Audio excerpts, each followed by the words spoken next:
안녕하세요. 오늘 저희가 함께 깊이 살펴볼 내용은 바로 중요한 타인입니다. 네, 안녕하세요. 보내주신 자료들 보니까 우리가 사는 곳에 사람이 참 많잖아요. 평택만 해도 60만 가까이 되고. 그렇죠.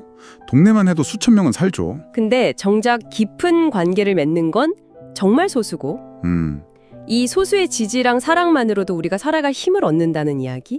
이게 참 흥미로웠어요. 맞아요. 심리학에서도 그 부모님이 첫 중요한 타인이고 이 관계가 얼마나 중요한지 이야기하잖아요. 행복이나 사회성이에요. 네네, 그게 기초가 된다고요.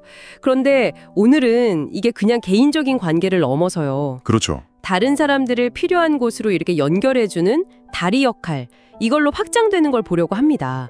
특히 요한복음 12장, 이 이야기를 중심으로요. 네, 자료에서도 딱 그 부분을 짚고 있죠. 그 안정적인 애착 관계, 특히 부모님과의 관계가 든든한 기반이 되는 건 맞는데 네. 이게 불안정하면 삶이 좀 힘들어지기도 하고요. 근데 여기서 한 걸음 더 나아가서 때로는 기존의 관계망 너머의 누군가를 만나야만 일이 풀리는 경우가 있잖아요. 아, 그럴 때가 있죠. 꼭 만나야 하는 사람. 네, 바로 그때 필요한 게 믿을 수 있는 중간다리 역할을 해줄 사람이라는 거예요. 그 연결고리 역할. 요한복음 12장을 보면 예수님을 만나고 싶어하는 헬라인들이 나오죠. 네, 그리스 사람들이요. 근데 당시에는 뭐 사회적으로나 종교적으로나 좀 장벽이 있었을 거고요. 그래서 직접 못 가고 제자 중 한 명에게 부탁을 하는데 여기서 딱 질문이 생기죠. 왜 하필 빌립이었을까요? 베드로나 요한처럼 뭔가 더 예수님이랑 가까워 보이는 제자들도 있었을 텐데 말이에요. 그렇죠. 그 질문에 답을 찾으려고 자료가 좀 다른 이야기를 가져와요. 그 1964년 뉴욕에서 있었던 키티 제노비스 사건이요. 아, 그 사건 저도 들어봤어요. 목격자가 많았는데 아무도 안 도와줬다는. 맞아요. 비극적인 사건인데 심리학자들이 이걸 책임감 분산이다, 방관자 효과다 이렇게 설명하잖아요. 누군가 다른 사람이 하겠지 뭐 이런 생각이 행동을 막는다는 거죠. 네. 근데 자료는 이게 그냥 과거 사건이 아니라 복음을 전하는 문제랑도 연결된다고 봐요. 우리도 다른 누군가 하겠지 생각하면서 방관자가 될 수 있다는 그런 경고인 거죠. 아, 그러니까 그 방관자 효과랑 반대로 빌립의 적극성을 보려고 하는 거군요.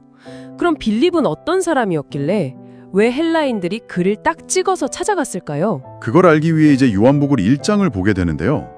빌립은 예수님 만나자마자 바로 친구 나다나엘한테 달려가잖아요. 네, 가서 보라고. 그렇죠. 나다나엘이 좀 비판적으로 나와도 포기 안 하고 끈기 있게 데려오죠.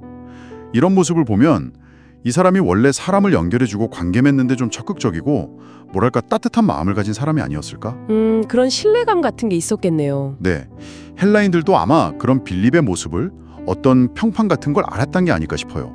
그냥 아는 사람 정도가 아니라 믿을 만한 사람으로 본 거죠. 그런데 흥미로운 건 빌립이 이걸 혼자 해결 안 하고 안드레한테 가잖아요. 맞아요. 그건 또 왜 그랬을까요? 왜 안드레였을까? 여기서 또 자료가 요한복음 6장 오병이어 기적 이야기를 단서로 제시해요. 예수님이 군중을 어떻게 먹일까 물으셨을 때 빌립은 딱 현실적인 계상부터 하잖아요. 아, 맞다. 200데나리온어치 떡으로도 부족합니다. 뭐 이렇게. 네, 아주 현실적이죠. 근데 안드레는 좀 달랐어요. 아주 작은 가능성이라도, 그러니까 외나이가 가진 보리떡 5개랑 물고기 2마리? 이걸 찾아서 예수님께 가져왔다는 거죠. 아하, 그 작은 거라도 일단 가져와 본 거군요. 그렇죠. 아주 작아 보였지만 그 가능성을 보고 행동하는 어떤 성실함, 또 믿음 같은 게 있었던 거예요. 빌립은 안드레의 그런 면을 알고 있었기 때문에 같이 가자고 한 게 아닐까. 아, 서로의 강점을 알고 협력한 거네요.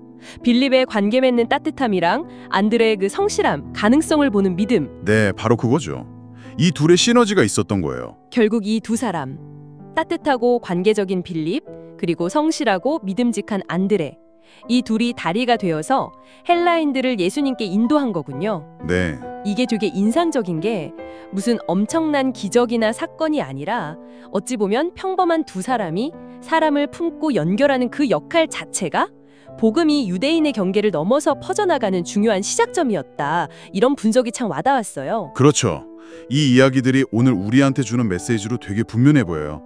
바로 우리 각자도 주변 사람들한테 중요한 타인이 될 수 있고 또 신뢰받는 다리가 될 수 있다는 거죠. 네. 하나님이 우리 한 사람 한 사람을 얼마나 소중하게 여기시는지, 뭐 창세전부터 계획하시고 또 예수님이 희생하시고 이런 걸 생각하면 우리가 다른 사람들한테 인정받으려고 애쓰기보다는 신뢰받는 삶을 사는 것 자체가 중요하다는 거죠. 아, 인정보다는 신뢰. 네.